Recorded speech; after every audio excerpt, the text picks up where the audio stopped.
Bonjour et bienvenue sur Médian TV. Tout de suite, l'invité de la rédaction. Alors, vendredi 19 février dernier, l'université Mohamed VI a lancé son nouveau data center abritant le plus puissant supercalculateur d'Afrique.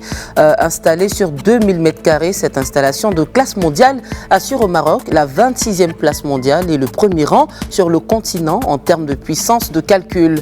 Une véritable révolution dans l'écosystème numérique du royaume qui contribuera notamment à garantir la souveraineté digitale du Maroc et à développer de nouveaux services 100% marocain. Ahmed Ratnani est avec nous pour en parler. Il est directeur du centre Al-Rawarismi à l'université Mohamed VI Polytechnique. Bonjour et merci d'avoir accepté notre invitation. Bonjour, merci beaucoup. Je vous en prie, d'entrée de jeu, dites-nous, qu'est-ce qu'un supercalculateur ?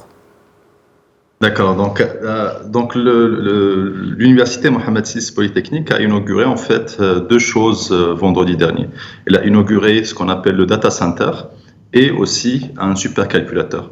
Donc un supercalculateur, le nom paraît un peu nouveau, mais les supercalculateurs en fait, on a toujours été confronté d'une certaine manière à un calculateur ou un petit supercalculateur.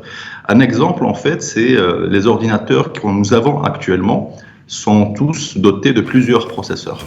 Et si on regarde aussi une carte graphique d'un ordinateur, elle est aussi composée de milliers en fait de processeurs. Un supercalculateur, c'est à une échelle encore plus élevée. Donc le supercalculateur qui a été inauguré, c'est plus de 70 000 processeurs qui sont connectés entre eux. Et donc c'est une très très grande machine qui permet d'atteindre une puissance de calcul de ce qu'on appelle le pétaflop, c'est-à-dire 10 puissance 15 opérations par seconde ou 3 millions de milliards d'opérations par seconde.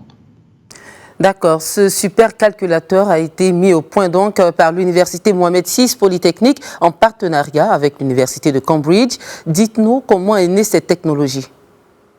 Donc, effectivement, en fait, depuis un moment, l'université travaille sur ce projet. On a pu en fait discuter avec différents interlocuteurs pour la mise en place de ce supercalculateur. Et depuis l'année dernière, en fait, on a commencé la discussion avec l'université de Cambridge, qui a aussi participé au développement d'autres supercalculateurs à travers le monde. Donc, ils ont une réelle expertise dans le domaine. Et en outre, en fait, en plus de la mise en place de ce supercalculateur, il y a un accompagnement. Un accompagnement qui veut dire une mise en place de tout un système, une infrastructure qui permet l'utilisation du supercalculateur, mais aussi la formation de cette nouvelle génération de personnes, d'ingénieurs, de chercheurs aussi, qui seront amenés à utiliser au quotidien ce supercalculateur. Donc malheureusement, en fait, ou disons plutôt heureusement, avec la situation sanitaire du Covid, en fait, c'est une équipe marocaine qui a pu mettre en place le supercalculateur ici à Benguela. Ahmed Ratnani, citez-nous entre autres quelques spécificités de ce supercalculateur.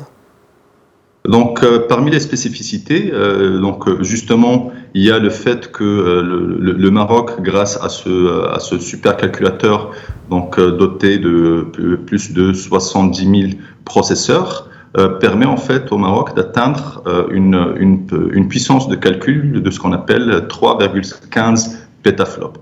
Cette puissance de calcul, en fait, si on regarde du point de vue cumulé par rapport en fait aux différents pays, on retrouve en fait le Maroc à la 26e place mondiale. Et bien sûr, en fait, il y a des pays qui ont plusieurs supercalculateurs, notamment les États-Unis et la Chine, qui sont déjà en fait sur ce qu'on appelle l'hexascale. Donc, ils ont déjà dépassé le petascale et maintenant ils sont à la nouvelle génération de supercalculateurs qui est l'hexascale. Et pour information, le supercalculateur le plus puissant au monde, qui est le Summit à Oak Ridge National Lab aux États-Unis, a été utilisé pour la découverte, en fait, pour le séquençage du Covid. Donc, une des percées qui ont été faites, en fait, justement, avec l'arrivée assez tôt du vaccin actuellement, c'est grâce, en fait, à cet outil de calcul. Donc le supercalculateur, c'est une technologie puissante qui hisse le Maroc à la 26e place mondiale, vous l'avez souligné. On serait alors tenté de dire que c'est une technologie marocaine qui positionne donc le royaume parmi les nations les plus performantes en la matière. Effectivement. Donc, cette technologie, en fait, elle place le Maroc à une place vraiment très, très honorable, la 26e mondiale. C'est très bien. Et ça veut dire aussi beaucoup de choses. Ça veut dire qu'en fait, le Maroc se positionne comme étant un moteur, disons, le moteur principal dans le développement, en fait, de l'activité africaine. Et il faut comprendre qu'en fait, que l'écosystème actuel et la situation actuelle disons, technologique, et aussi ça a été accéléré encore une fois par cette crise du Covid, fait que, en fait, les entreprises vont devoir accélérer leur transformation digitale. Et plusieurs rapports ont été faits, donc je peux notamment citer les rapports qui ont été faits par Cisco, et qui montrent qu'en fait, l'évolution de la consommation de données par rapport au continent africain, elle passe de 2018, elle était de 24% et elle passe à 35% en 2023. Ce qui veut dire qu'en fait, par rapport aux utilisateurs, la marge d'évolution au sein du continent africain va continuer, elle va devoir augmenter. L'autre aspect qui est le plus important aussi, c'est ce qu'on appelle les connexions. Maintenant, on ne parle plus de l'être humain qui se connecte à Internet, mais plutôt en fait des machines qui se connectent à Internet. Donc, on a de plus en plus ce qu'on appelle les machine-to-machine connections. Et actuellement, en 2021, on est déjà à plus de 10 milliards de connexions par jour qui sont effectuées par des machines, et cette proportion va continuer d'augmenter jusqu'à atteindre les 15 milliards en 2023. Ça veut dire en fait que la masse des données qui va circuler à travers Internet deviendra de plus en plus importante, et c'est dû aussi au fait que nous avons accès maintenant à des sensors, à des capteurs qu'on pourrait mettre dans des fermes, dans des autoroutes, dans différents endroits, dans des hôpitaux aussi, et qui nous permettraient de récolter beaucoup d'informations. Maintenant, la question, c'est qu'est-ce qu'on va faire de cette information? Pourquoi nous avons besoin de ces informations-là? La réponse, c'est que plus on a d'informations, mieux, en fait, on va aider les gens qui prennent des décisions à prendre des bonnes décisions, parce qu'on va plutôt regarder, en fait, ce qui a été effectué par le passé, et on va essayer de prédire ce qui va se passer dans le futur. Et c'est là, en fait, où intervient justement le data center et le supercalculateur de l'UM6P. D'accord. Vous avez parlé il y a quelques instants de 3 millions de milliards d'opérations par seconde. Concrètement, dans quel contexte et dans quel domaine d'application ce supercalculateur est-il utile dans ce monde aujourd'hui? Donc, une des premières applications que l'UM6P appuie dans son écosystème, parce qu'en fait, l'université UM6P, ce n'est pas juste, disons, de l'enseignement ou de la recherche, c'est vraiment tout un écosystème qui s'est développé. Il y a bien sûr la partie génomique. Et comme je l'ai mentionné tout à l'heure, en fait, l'arrivée assez tôt du vaccin, parce que traditionnellement, on ne fait pas un vaccin en un an, c'était vraiment dû et grâce à la percée, en fait, des supercalculateurs. Donc, par exemple, si je regarde, en fait, du point de vue de la génomique, donc la génomique, c'est une discipline qui étudie, en fait, les génomes des êtres vivants, et qui s'est développée, en fait, ces derniers temps, grâce aux percées avancées de l'informatique. Le séquençage de ce qu'on appelle les gènes, c'est grâce, effectivement, à cette nouvelle génération de bioinformaticiens aussi, qui ont révolutionné, en fait, les connaissances sur les fonctionnements primordiaux des vivants. Donc l'UM6P, en fait, à côté du supercalculateur, elle s'est aussi dotée d'une plateforme de génomique, d'une capacité de séquençage non seulement conventionnelle, mais aussi d'un arsenal, en fait, de plusieurs séquenceurs, d'une technologie assez avancée, offrant, en fait, plus de ce qu'on appelle 136 milliards de paires de bases en moins de à peu près une journée. Alors, qu'est-ce que ça veut dire une paire de bases? Un être humain, en fait, c'est quelque chose comme 3 milliards de paires de bases. C'est ça un peu le génome. Et donc, de tels outils permettront, en fait, de séquencer le génome de à peu près 48 humains, 48 génomes humains.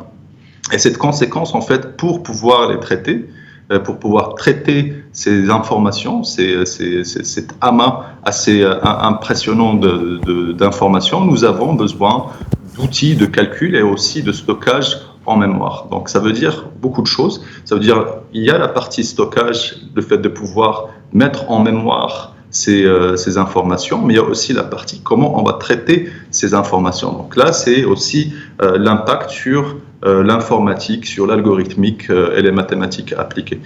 Donc les retombées, par exemple, de la génomique et bioinformatique, en fait, vont toucher des domaines de la santé, au développement des outils de diagnostic, de la médecine personnalisée, mais aussi tout ce qui est agriculture, sécurité alimentaire et environnement. Donc ça, c'est par rapport à la partie, disons, génomique. Si on regarde d'un autre point de vue la partie pour l'industrie, les industriels en fait marocains, afin de pouvoir passer à un niveau supérieur, ils ont besoin en fait d'un accompagnement qui doit être doté en fait d'outils informatiques, mais aussi d'une recherche solide qui les suit. Je prends par exemple l'exemple de l'aéronautique ou l'exemple de l'industrie automobile. Nous avons besoin en fait de tout un environnement de simulation numérique, mais aussi d'outils basés sur l'intelligence artificielle. Donc maintenant, on parle plutôt de simulation intelligente, c'est-à-dire on arrive à fusionner l'information qui vient des données avec les modèles mathématiques ou physiques plutôt classiques. Et bien sûr, il y a d'autres applications, par exemple tout ce qui est pour la médecine, l'assistance pour la médecine, tout ce qui est additive manufacturing, l'impression 3D, et j'en passe. Donc l'énergie aussi, par exemple. D'accord. Justement, sur le plan agricole, les domaines d'application de ce supercalculateur épousent des projets très innovants, tels que par exemple la protection des génomes des plantes africaines. Expliquez-nous exactement de quoi est-ce qu'il s'agit. Donc l'université, en fait, comme je l'ai dit, elle s'est dotée de séquenceurs de nouvelle génération qui permettront en fait vraiment de comprendre les plantes qui poussent chez nous en Afrique, donc au Maroc, mais aussi en Afrique. Et donc, en comprenant en fait la structure de ces génomes, on va pouvoir en fait améliorer la production, parce qu'on va pouvoir en fait adapter et même modifier ces séquences-là pour que la plante s'adapte au milieu. Donc, c'est vraiment lié à la sécurité alimentaire. Du point de vue de l'agriculteur, lui, il verra à la fin que des graines qu'il va semer, mais derrière, pour arriver à ces graines-là, il y a toute une séquence de recherche et des bottlenecks qu'il faut dépasser à chaque fois. Et c'est pour ces raisons-là qu'en fait l'université s'est dotée non seulement de la partie expérimentale qui est propre aux biologistes, mais aussi de la partie informatique qui fait fusionner la biologie avec l'informatique pour donner vraiment naissance à cette bioinformatique qui va faire justement cette percée en sécurité alimentaire. Dites-nous aussi un mot également sur votre partenariat académique avec l'université Al-Haraoui au Maroc. Oui, donc justement, afin de pouvoir accompagner tout ce développement-là, il faut aussi former en fait la future génération, une nouvelle génération d'informaticiens qui seront capables de travailler sur des architectures de calcul, des unités de calcul autres qu'un PC. Et donc c'est pour cette raison que nous avons entamé depuis en fait la signature du MOU avec Al-Haraoui des discussions entre nos formations et les leurs, afin de proposer en fait un master en partenariat avec eux, donc avec une double diplomation en HPC, donc en High Performance Computing et intelligence artificielle. Donc ici, le but c'est vraiment, comme je l'ai dit, afin que le Maroc puisse passer au niveau supérieur et devenir une vraie nation digitale, il faut qu'il y ait un accompagnement au niveau de la formation. Donc les techniques du HPC, en fait, l'intérêt c'est qu'elles ne sont pas propres uniquement à un supercalculateur. Si je prends un téléphone, je pourrais appliquer les techniques du HPC dessus, ou des Raspberry Pi, ou tout ce qui est IoT, on peut toujours appliquer ces techniques. Et donc le point de vue pour nous, c'est qu'on va pouvoir former une génération d'informaticiens et de mathématiciens appliqués qui vont venir enrichir et l'industrie et la recherche, afin que le Maroc se dote aussi d'environnements de logiciels qui vont être aussi, par exemple, gratuits et qui vont permettre à des sociétés comme des PME de vraiment arriver à être concurrents potentiel avec d'autres grosses entreprises qui sont à l'échelle internationale.